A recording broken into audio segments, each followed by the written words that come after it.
Welcome to the deep dive. Today, we're getting into something pretty deep, Hisbodedut. We're basing this on a YouTube series by Rabbi Itamar Schwartz, looking at it as, solitude, contemplation, introspection. Exactly.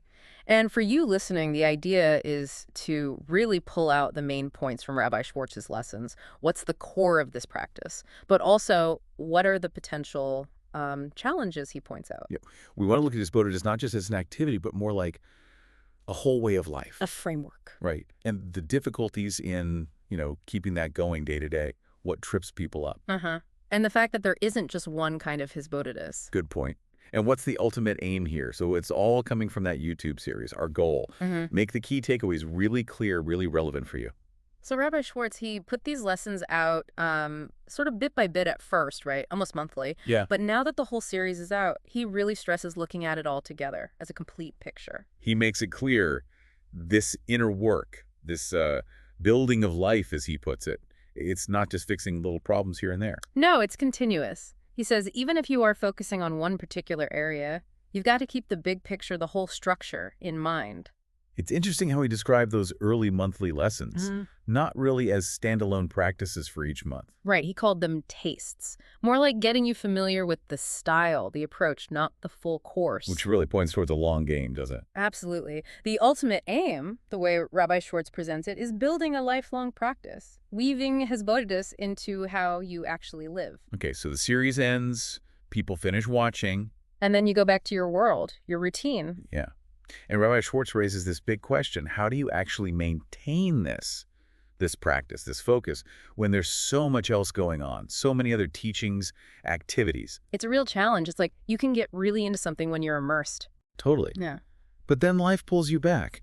He does say, adding new insights can be good, but they need to build on the Hisbodedut foundation. Not replace it or pull you away. Exactly. Because the kind of Hisbodedut he's discussing, it's not just like 5 minutes of quiet time a day. No, he frames it as a fundamental way of being, a whole orientation. He gives some really concrete examples of things that can pull you off course, even things that seem really positive, like choose acts of kindness. Which is obviously vital. Of course. But he warns about letting it sort of take over your whole inner landscape, making you abandon that quiet, contemplative space. He brings up Rabbi Pinkus, who was known for huge acts of kindness, but still maintained his deep inner practice. So the point isn't don't do kindness. No. It's more about ensuring it comes from your Hisbodedut, maybe even strengthens it, rather than just drowning it out. And there's another one, Zikui Rabim, outreach, benefiting the community. Also very important, obviously. But again, he cautions that getting too swept up in the external side of it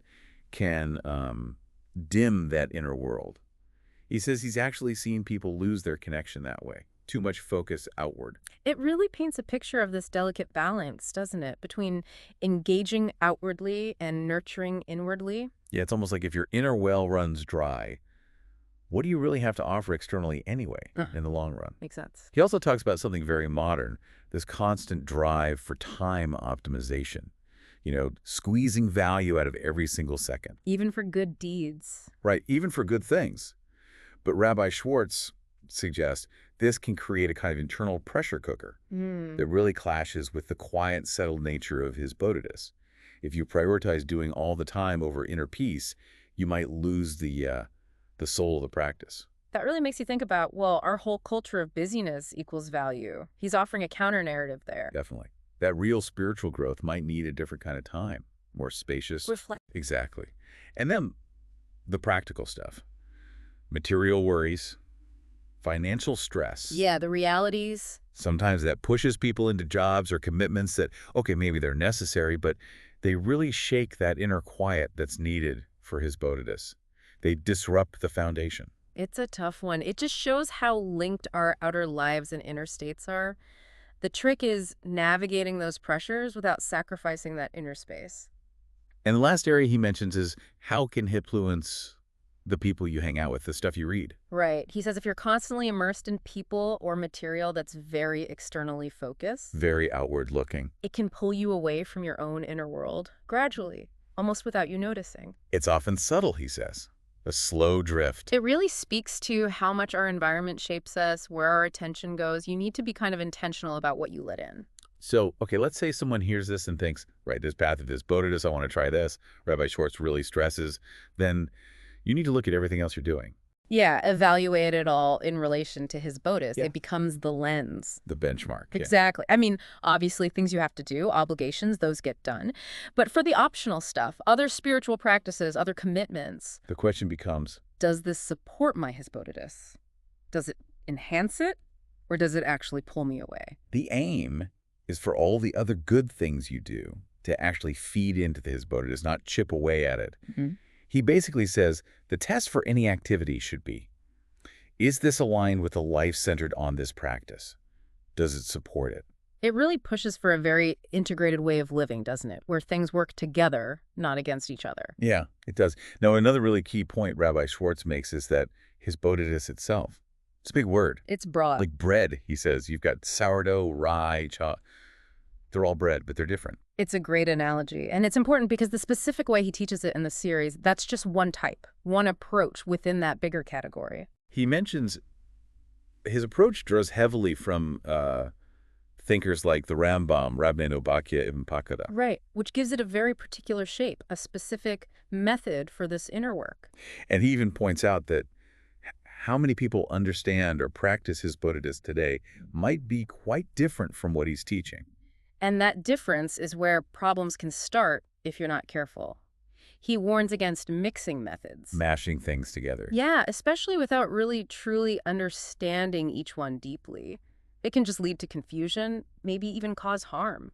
He explains that since many people might already have some idea of Hitbodedut from other sources, Which are often different. it's easy to accidentally revert back to those familiar ideas, even when you're trying to follow his specific path. You sort of blend them without realizing. It's also worth noting, he suggests the kind of Hitbodedut he's teaching is generally for people who are perhaps ready for a deeper dive, intellectually and emotionally. That might not be the starting block for everyone. Okay, so for someone who is drawn to this specific approach in this series, what's the advice? Rabbi Schwartz gives some clear guidance. First off, listen to the whole series, start to finish, get the full picture. Don't just dip in. No. Hey. And then be really honest with yourself. Does this specific way genuinely resonate with your inner makeup, your inclinations? And if there's significant doubt. He says that's a signal. Maybe this isn't the path for you right now. Reconsider. What about smaller doubts? Lingering questions? Then consult someone knowledgeable, someone who really gets this specific approach, not just Hitbodedut generally. And that guidance isn't just for starting out, right? No, absolutely not. He says if you start practicing and run into difficulties, real struggles, Well, stop. Seek advice again. don't just push too blindly. Right. And he strongly recommends having a trusted person, a guide or mentor, you can talk to about your experiences, share what's happening. Why is that so important? For support, obviously, but also for correction, to help you see if you're maybe misinterpreting something or going slightly off track. It's easy to do. He's quite clear that this path, done right, can be amazing, but done wrong. It can potentially be harmful, so caution is needed. And prayer for guidance, he emphasizes that too. Okay, let's shift to the ultimate goal. What's the point of all this, according to the series? It comes down to this concept, ein l'olam zeh. Which means? Roughly, there is no world, but not in a nihilistic way. It means a state of being where your awareness is just, solely with the divine, complete absorption, connection. He uses the Mishkan, the tabernacle in the desert, as an analogy. Yes, a space set apart, pure, no distractions from the outside world, designed purely for that connection. So Ein L'olam Zeh isn't just a quick flash of insight. No, the aspiration is for it to be a continuous state, a constant way of being, always in that presence. In Shabbos, the Sabbath? He suggests Shabbos is like a taste of that, a weekly preparation, a reminder of that potential state of being. So this whole Hitbodedut path is about cultivating that constant awareness, that unbroken link. That's the direction, orienting your inner life towards that ultimate reality, that connection. Now, how does this relate to doing mitzvos, the commandments? Does it change how we view them? It adds a layer. Rabbi Schwartz clarifies that while mitzvos bring reward, absolutely, they don't automatically, in themselves, equal achieving ein l'olam zeh. So doing mitzvos isn't the only way to feel close or the only time you feel distant. Right. He makes an interesting point. For someone really on this path, The feeling of being distant from the divine isn't just something you notice when you, say, fail to do a mitzvah perfectly. It's more like an underlying constant ache or awareness of the gap. So the joy in doing a mitzvah from this perspective isn't just about the act itself, but about the feeling of elevation, of closing that gap, even momentarily, moving from a perceived lower state towards that ideal. So the main pain is the distance from that higher state, and mitzvahs are tools to help return. That's a good way to put it. They are essential means for that return journey. Finally, Rabbi Schwartz talks about two other crucial elements: Torah study and connecting to a tzaddik. Yes. Deep Torah study, especially foundational texts. He specifically mentions Nefesh HaShamayim. Why that text? He presents it as laying out fundamental principles for this kind of inner work we're discussing. And the tzaddik, the righteous individual. Connecting to a true tzaddik, someone whose whole being is nullified or aligned with Torah, is presented as critical for guidance on this path. What does that connection involve? A deep bitul, he calls it.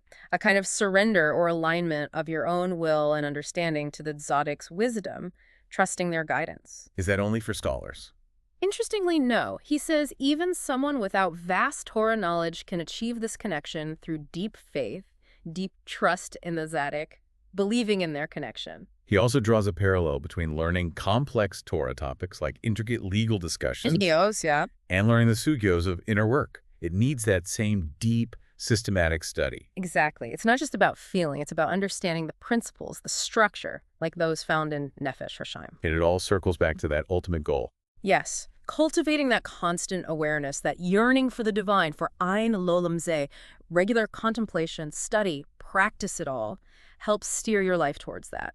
Okay, so let's try and wrap this up. We've explored Hitbodedut based on Rabbi Schwartz's series, seeing it as this really profound, all-encompassing way of life. And the need to be really thoughtful about how it fits with everything else you do. Integration is key. We've also seen it's not just one single thing.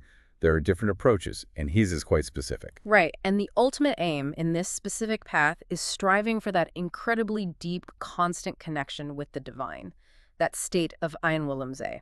For you listening, we really hope this deep dive has given you some clarity, some insight into the richness and the challenges of Hitbodedut as Rabbi Schwartz presents it. And maybe, just maybe, it leaves you with something to think about.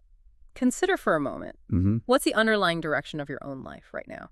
How much do your daily thoughts, choices, activities, how much do they actually move you towards or maybe away from a deeper sense of connection, whether you call it the divine or something else? It's a big question. Yeah. Worth pondering.